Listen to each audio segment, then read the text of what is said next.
It's a real honor to be here because I feel like I'm talking to perhaps a set of people who might understand some of the story that I've gone through. Though I want to try and have some broader morals as well. Um, the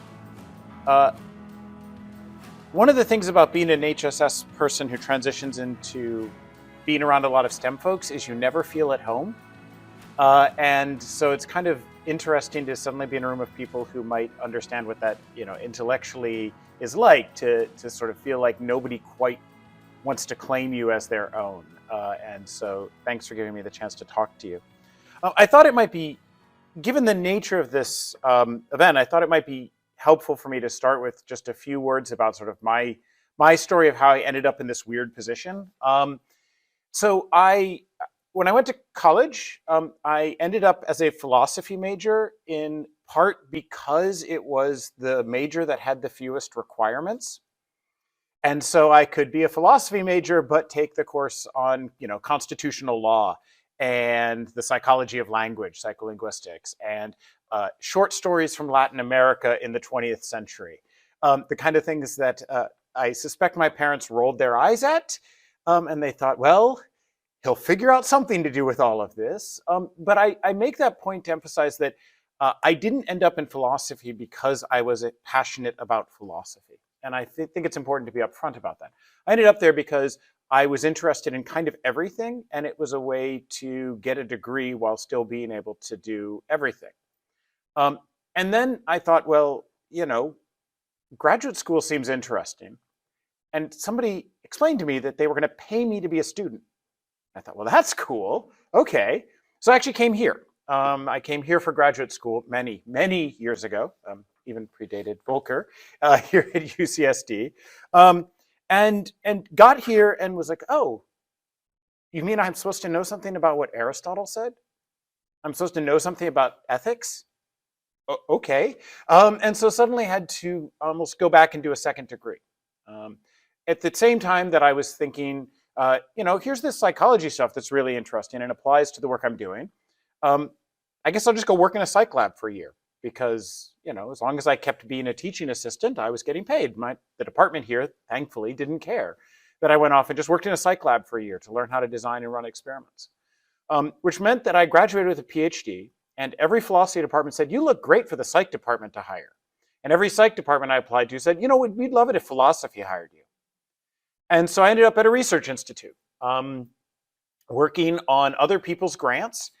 And it happened to be one that was at the intersection of human and machine cognition. It was basically a research institute devoted to trying to figure out how you get humans and machines to play well together.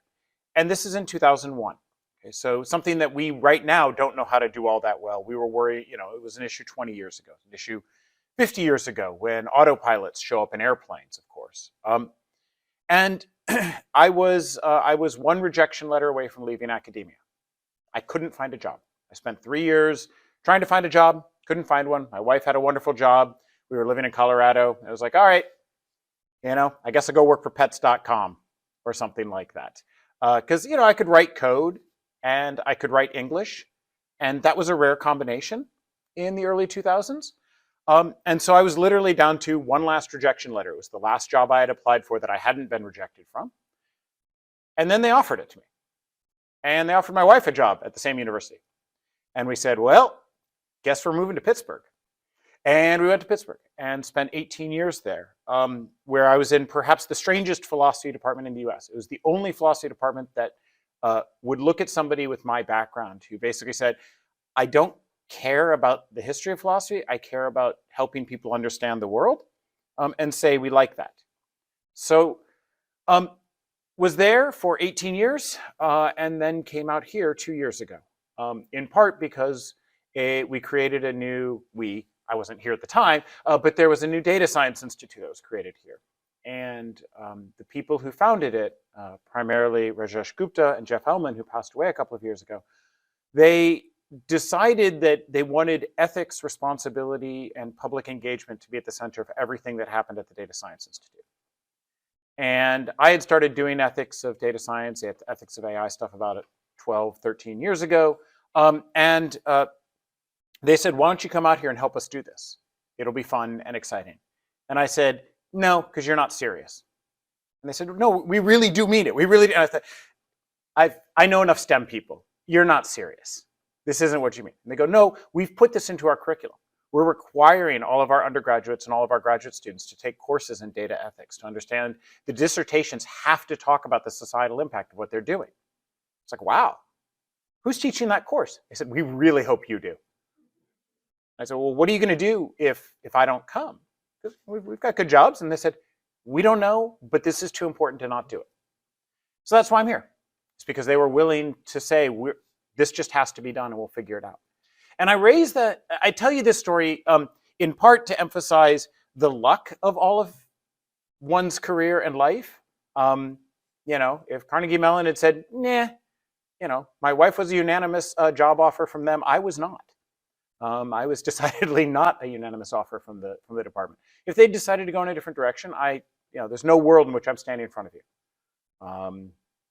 If I had, gone into being a math major, who knows what would have happened? And that was something I entertained for a brief period of time, was doing that before I realized math is hard. And I thought, now I discovered what I thought math was hard, I discovered nobody understands, namely complex analysis. People are like, yeah, nobody gets it. It's okay. I was like, all right. But it means that I'm now appointed in a data science department. That's my home, with philosophy as a secondary. I've taken one computer science class in my life. I've never taken a stats class. Okay. So the other message to say is there's a lot of chance, and you got to be willing to follow the accidents that happen, but also to recognize that your degree does not define you in kind of any, I think, terribly important way. A degree is an opportunity to acquire some skills and knowledge and to have evidence of that you can show to other people. But it's not like you finish college and you stop learning, or at least I really, really hope you don't stop learning when you graduate from college. I will very soon have another affiliation to add, namely to the policy school here, because I do a lot of policy work. I learned how to do policy work when I was a full professor. I basically went back to school and said, I've got to learn how to do this. Right? So I feel like I should say, don't stop learning, or something, but that would be far too choosy. So anyway, enough about me. I wanted to talk more generally about sort of the challenges of moving from HSS into STEM, why you might be interested in it, and why employers and programs will be interested in you, and then to talk about some of the kind of practical things that you might be able to do to better position yourself. Because I don't want to pretend, as the accidents of my trajectories indicate, this is not something that you can just go, yeah, I've got a history degree. You know what? I'm going to go work in a wet lab doing biotech. That doesn't happen. And I don't want to pretend that I'm not going to stand up here and tell you that it will. And the single biggest reason that it won't just happen that way is because if you are an HSS major, just to be really direct, you will not fit into a STEM organization when you first come out. They're going to look and go, why are you applying to us for this job? Why do you want to be here? And stereotypes and narratives play a really powerful role in human reasoning and decision making. If somebody's an HR executive or an HR employee and they're looking through resumes and they see your resume and it doesn't quite fit, there's a temptation to go, well, we don't know what that is. Why would we take a chance? So one of the things that is a real barrier is simply convincing people to give you a chance. Being able to present yourself in a way that they understand the value that you can bring to the organization, and thereby have them say, all right, let's interview you. You might be a disaster, but whatever, an interview is 15, 30 minutes out of my life. Let's just see, right? Getting over that first hurdle is often the biggest thing. And then, of course, once you enter, when you get the job and you enter into the organization and people say, sorry, your degree's in what? And you have to do it all over again. So there is a certain kind of, there's a barrier, which is it gets tiring after a while. It gets tiring. Even to this day, I have people question, what it is that I know and can do. In part, they question based on things like titles. Right? So when I was at Carnegie Mellon, my title was Professor of Philosophy and Psychology. Nobody ever questioned if I knew cognitive science or psychology when I was there, but they would say, yeah, but do you really understand AI? Yes, I build AI systems too. Here, I'm a professor of data science and philosophy, and people say, do you really understand cognitive science? I go, yeah, I've got a book that I wrote about it. And so it's the challenge of people are never going to stop questioning you. Now, the secret that nobody wants to tell you is if your degree said computer science, they would never stop questioning you, because that's the nature of STEM.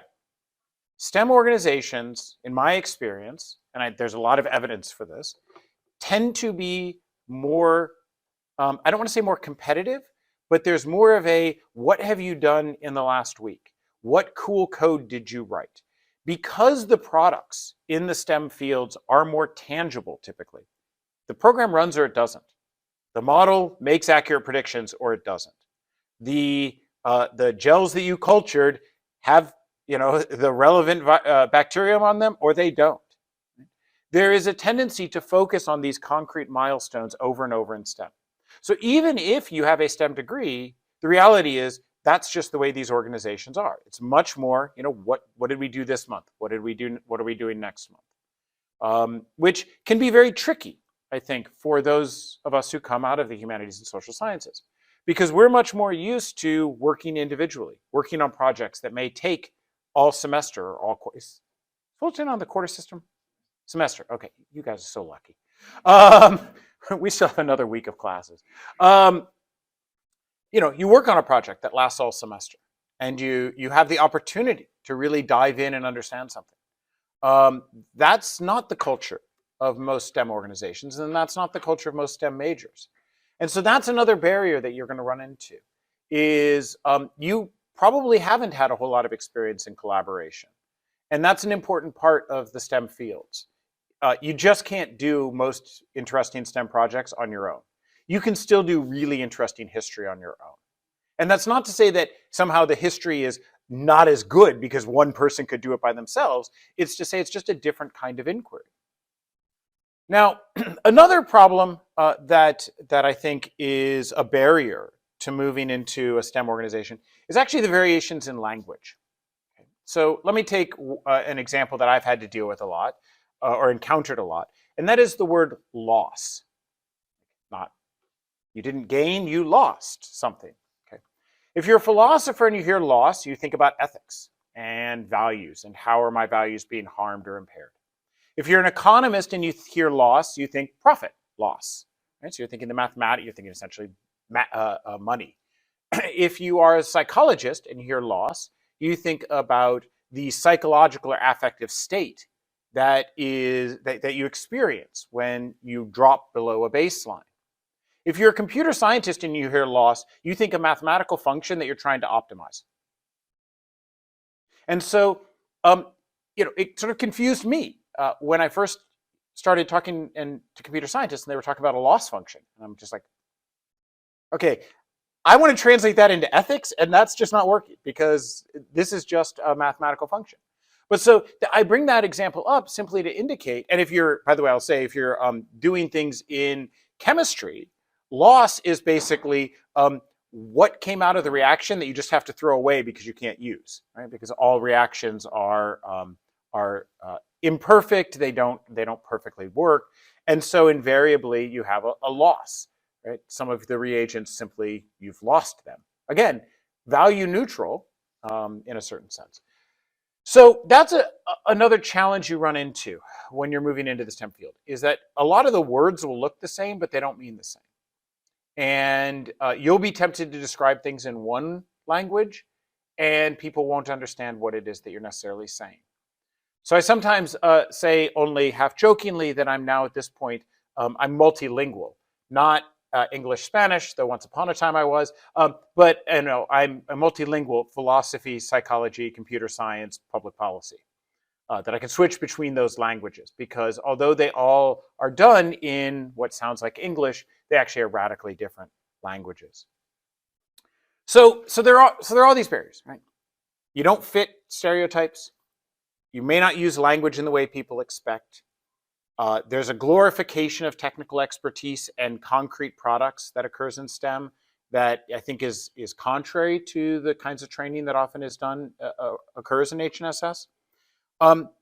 You won't necessarily have had collaborative experiences in the same ways. And so there's going to be questions of, do you really fit here? And it's just hard to explain to people why they should necessarily want to hire you, because they're going to look and they're going to say, yeah, but what skills do you have? So let me transition now from the negative, right? I want to start with the bad stuff. But let's move now to the positive, which is, why might a company actually really be interested in hiring somebody who comes out of HSS or an HSS major? And I think, perhaps the most obvious example is more and more STEM companies are realizing that things like ethics, societal impact, community engagement really matter. And computer scientists are really bad at those things. Why? Because they're not trained in it. So for all those things where you think, oh, but I don't know how to code, or I don't know how to code very much, or I don't know how to do all of the wet lab work at a place like Illumina, where you're going this afternoon. There are people in computer science going, all I know how to do is write code. I don't know how to think about what this is going to do to people, and I don't want to be that person. I don't want to work for a company that destroys democracy. I don't want to build a model that leads to patients of color being denied access to treatment and dying. And that's literally what's happening right now in the field I work in. People are building models, I'm going to go off and work for a company that employs lots of data scientists that you may not have thought of, which is Ralph's grocery store. Right? Grocery stores hire lots of data scientists. Why? Because every time you put in your phone number, scan that little card, you created more data. And so, you're going off to work for Ralph's and you're thinking, I know about the phenomenon of food deserts, that certain communities are unable to get high quality produce and other products. I don't want to be the person who contributes to that. But I know the education that our data science undergrads get here at UCSD. They get one class, one 10-week class about how to think about the impacts of what it is that they're doing. And that's one class more than the computer science and statistics students got at Carnegie Mellon, at my previous employer. Okay? So you know a lot of things they don't. And lots of organizations are waking up to the fact that what they need is they need people who know what you know. They've got lots of people who can write code. That's easy to find from the perspective of most tech companies. Illumina can find, UCSD graduates 4,000 bio majors a year. Illumina doesn't need to find more people who can work in a wet lab. They've got a pipeline of people who can do that. And the biotech industry around here in general. They're not struggling to find that. They're struggling to find people who understand the impacts of the technology that's being built. People who understand the complexities and context, right? What is it HSS is sort of all about? What is the thing that I think binds together all those majors? And I say this having been in a college of humanities and social sciences previously to coming here. It's really, I think, two things. One is you're taught how to think holistically. So how to think about the broader context within which things happen. And two, you're taught about the value of adopting different perspectives, of not assuming that just the one perspective that you've taken is always the accurate description. Those two skills that you are acquiring right now are skills that are in very high demand in STEM companies, or at least the ones you would ever want to work for, right? There are ones that don't care, but you don't want to work for them anyway. This idea that you'd be able to think holistically, you'd be able to think from multiple perspectives, you'd be able to recognize that your approach and understanding of the world is not uniquely privileged, is not automatically the one true way to understand the world. That is a way of thinking, a set of cognitive skills that STEM programs do not teach. They just don't. They teach you, here is what we know. Here are the methods that you use. So to this day, STEM programs are predominantly, STEM majors are predominantly teaching people one perspective, one set of methods, which is completely antithetical, or should be antithetical, to any HSS major. And so at the very least, you have the value of companies going, we need these skills.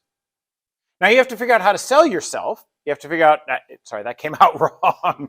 You have to be able to market yourself. You have to be able to explain that you have these skills and what those skills can do for the company. And so I'll talk a little bit about that in a few minutes. But the point remains that you need to recognize going into the process and going into all of this, that you actually do have a set of skills that STEM students simply do not. It's harder to define them. It's harder to describe them. It's harder to measure those skills. But that does not make the skills any less real.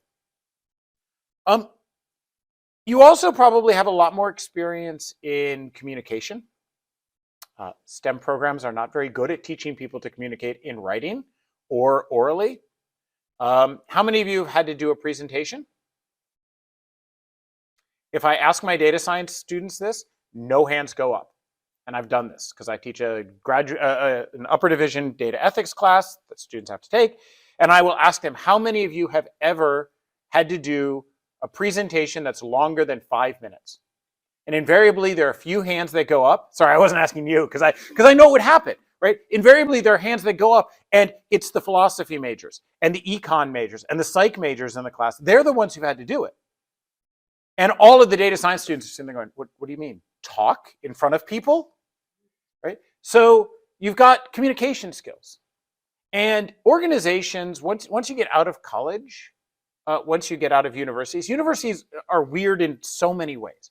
One of the ways that universities are weird is that they tend to actually be much more, for all we talk about collaboration, and for all that we talk to one another, most of the work that happens in a university is done by individuals, not collaboratively.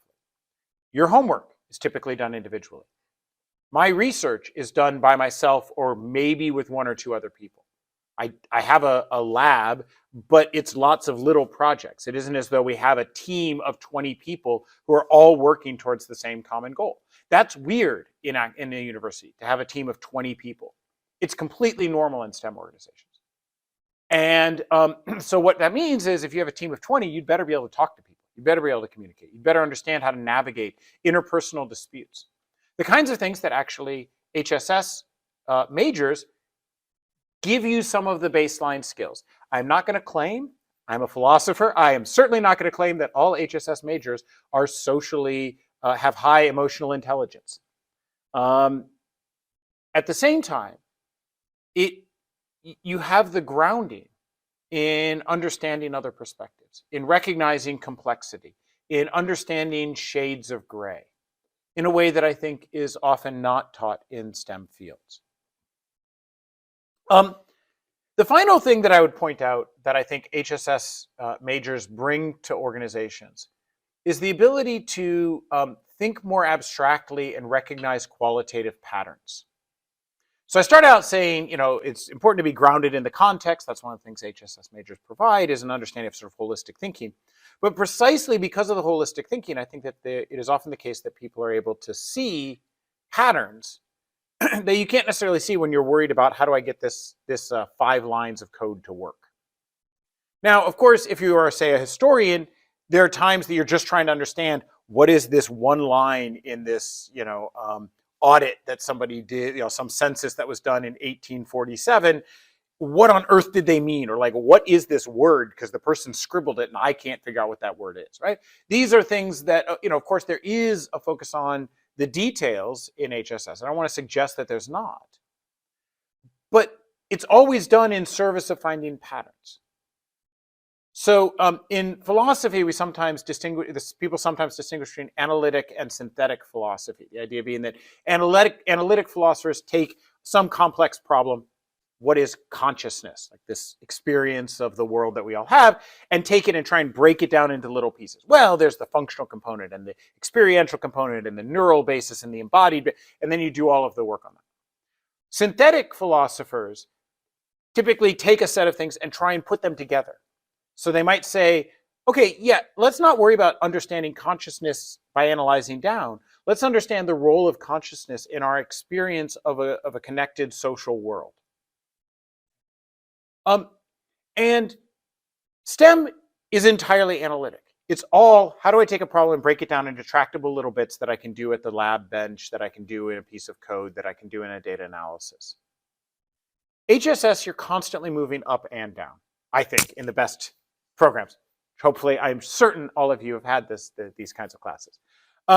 It's constantly an effort to figure out how do we both break things down so that we have tractable bits we can work with and understand, but also put those pieces back together into a coherent narrative or understanding of the world around us.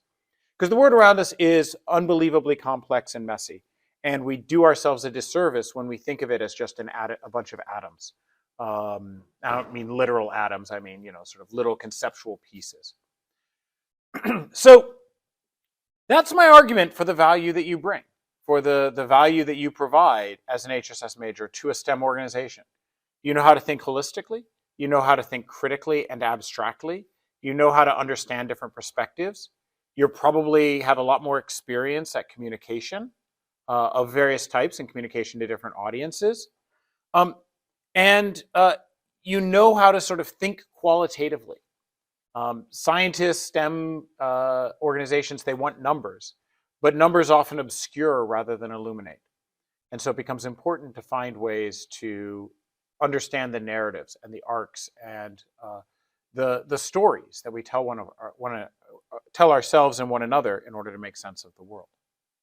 So if you're persuaded of that, right? If you go, you know what? Yes, there's going to be barriers, but I don't actually care because I think this is a cool thing to be doing. I want to be working at OpenAI on how do they have the next generation of GPT, GPT-5, which is already under development. How can we have GPT-5 not be horrible and hallucinate and just make stuff up? How do we make it so that we can use the next generation of GPT for, the latest thing that was in the news was the nonprofit that helped people who had significant weight and body image issues, body dysmorphia issues, and they tried to use a chatbot built on ChatGPT, and it proceeded to give dieting advice. How do we not do these things? If you wanted to do that, you've got the skills to do it. You can make a difference. The organizations should want to have you there. OpenAI is a tricky one. We can go into that if you want in a Q&A. But how do you do it? So the first thing to say, the first most important, if there's any one takeaway to have from this, it's that you don't have to be able to do STEM to contribute to a STEM organization. Okay? It is not the case that you have to go back and retrain to be able to do what other people do. That would take time, it would take energy, and it doesn't make any sense from a certain perspective. Right? From an organizational perspective, again, they've got 4,000 bio majors graduating a year. Most of them want to stay in San Diego because it's not bad here. Right? And so they don't need people with those skills, but they do need people who can collaborate with those skills, with people with those skills. Okay, so you don't need to be able to do STEM, but you do need to be able to talk to people who do STEM. You need to be able to talk to them in their language. And that means you're going to have to understand some of what it is that they do. So I know people who are fantastic at the ethics and policy of AI, and they literally cannot write a line of code. You might think, how could you do that? Well, it's because they understand how the systems work. Can they write the actual code? No. But they know what it is to build a system like that. They understand the kinds of steps that people go through in the design and development process. To use a personal example, I cannot do history. I have tried doing history. I am so bad at history because I'm just too impatient. And I'm looking here at Dustin, who's evidently a historian, and Volk, who's a historian, right? I'm not good at history. I know I'm not, but I can talk to historians because I understand what they do. I have no desire to sit in a library or to go through, all of the different materials that you have to go through to build a historical narrative, to understand what happened. That's not my skill set. It's not something I even want to do, even if I were skilled at it. But I can collaborate and have collaborated with historians because I understand the questions they ask. I understand the methods they use, even if I can't do it myself. And I understand the kinds of answers they're trying to give to the questions that they ask.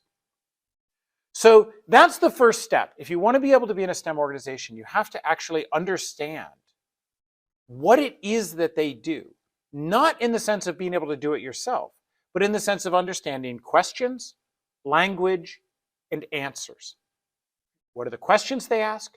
What are the methods they use and the language that they use in those questions and attempts to answer? And what are the what counts as a satisfactory answer to them? Now, how do you get those skills? Well, the first thing to say is don't take an intro class. Okay, intro classes are terrible at this because intro classes are designed for people who are going to go on in the major. And this is true of HSS majors, of course, in the same way. Intro philosophy usually teaches people, here's how to be a philosopher, not here's how to collaborate with philosophers. Intro economics doesn't teach you about the questions that economists ask and what counts as an answer, and here's the kind of methods they use. It's let's now write down the calculus equation for the differential equation for price demand or supply demand curves. Right? That's not what you need if you want to collaborate with an economist. You don't need to know the math. The math is irrelevant. You want to collaborate with a data scientist? You do not need to know the equation for a Gaussian distribution. You just don't. But you need to know what it is. Gaussian distribution is that bell curve. We all know the bell curve. We've seen bell curves. We go, oh, great, okay. You may even know why bell curves are things we like to assume. We like to assume bell curves because they're mathematically really simple. Not because we think the world really works that way, but because it makes the math a lot easier. And as soon as you understand that, you go, oh, so that's a question I ought to ask people when I'm collaborating with them and they're data scientists is, what are we assuming about the world?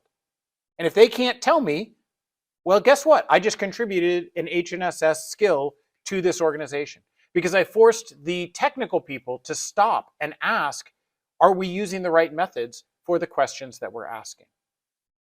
So you do need to learn about the field that you would be part of in a company, but you don't need to learn to do what the technical people there do. That's a waste of, it's not a waste, I mean, it's cool and fun to learn things, but that's not going to help you in terms of succeeding in your job.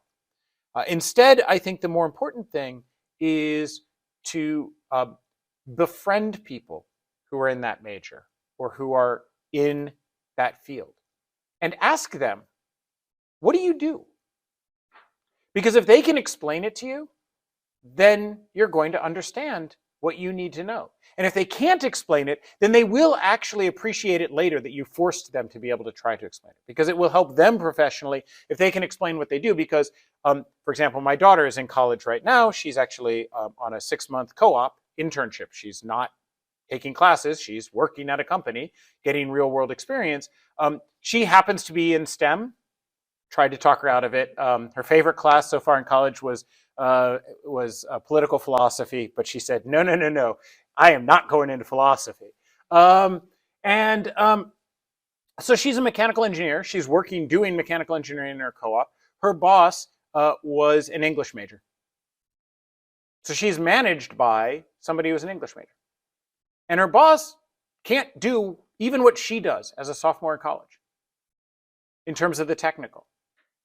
But he understands what the organization's trying to achieve and how to bring people together in ways that actually move the organization forward. He knows which people can and can't do certain kinds of things. And that's the management side. The important thing to recognize is that there's a lot of other aspects of working in a team about, how do we make sure the information is getting to the right people? How do we think about the impacts of what it is that we're doing? How do we make sure that we're thinking 3 steps ahead, not just 1 step ahead? Those are all skills that HSS majors tend to be much better at than STEM majors. So you may need to take, having said all that, you may need to take a class. You may need to take a class here or there. It may be that just knowing people and talking to people and being curious is not going to be enough. If you do take a class, I encourage you to always be thinking, not how do I do the thing that these people are doing, but how do I collaborate with people who do these things? Because those are not the same skill sets. And it can be tough to, the biology professor is not going to want to teach you how to collaborate with biologists. They're going to want to teach you how to be a biologist because that's what they are. and everyone wants to teach people to do the thing that they do, right? It's easy. The easiest thing for me to teach is to teach someone to be like me. Please don't be like me. But that's the easiest thing, is for me to teach somebody to do data ethics. Like, that's not hard, because that's what I'm doing when I'm not in the classroom.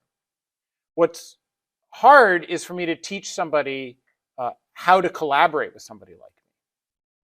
And that's, so you may have to do some of that work. You may have to push the faculty member a bit. Do things like go to office hours. Office hours, the most underused resource at every university.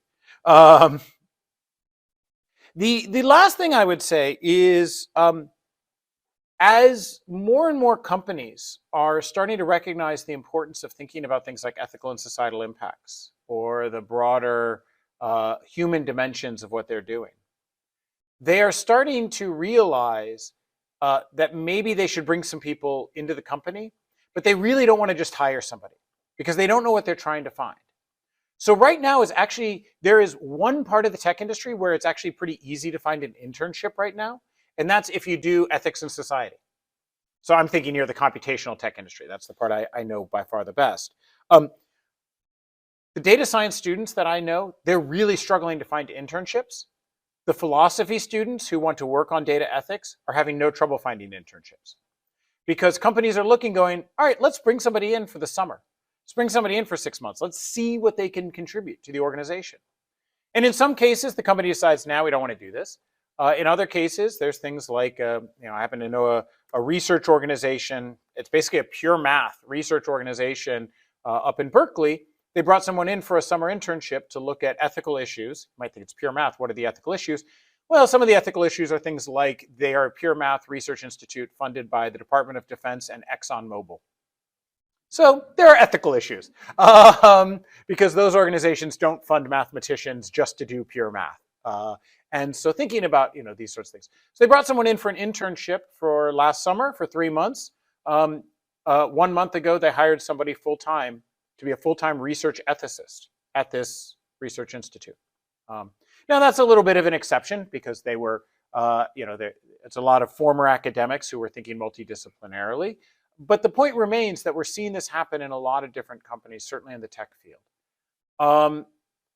I will say one other place to look for internships, for those of you who are US citizens or permanent residents, the federal government loves to hire interns. It's not terribly well paid, but it is paid. And so, the Department of Defense, Department of Energy, Department of Justice, they all hire interns, and they are desperate for people who want to do things that connect with STEM problems, but come from non-STEM backgrounds. Because again, they can find lots of STEM majors who want to take those internships. What they're struggling with is the history major who wants to connect with Department of Justice to help inform civil rights work as it connects to AI. So the Department of Justice, the Civil Rights Division, is making a big push into AI. They're planning to hire a number of lawyers in that area in the next 12 to 18 months.